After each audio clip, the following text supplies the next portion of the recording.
arkadaşlar, Tatlı kanalıma hoş geldiniz. Kediler miyavlamaya başlamıştı, şimdi sustular. Dur bakın.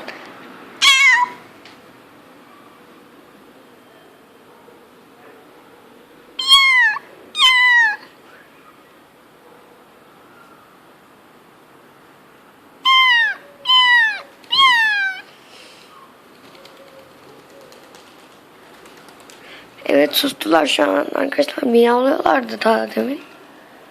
Bakın.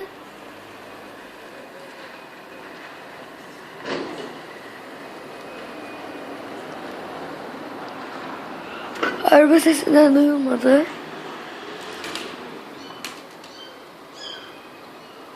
Duyduğunuz gibi miyavlıyorlar çok tatlıca. Arkadaşlar işte miyavlıyorlardı. O yavru kedilerin sesi. İşte böyle arkadaşlar. Videomu izlediğiniz için teşekkür ederim. Like atmayı, kanalıma abone olmayı unutmayın. İyi günler.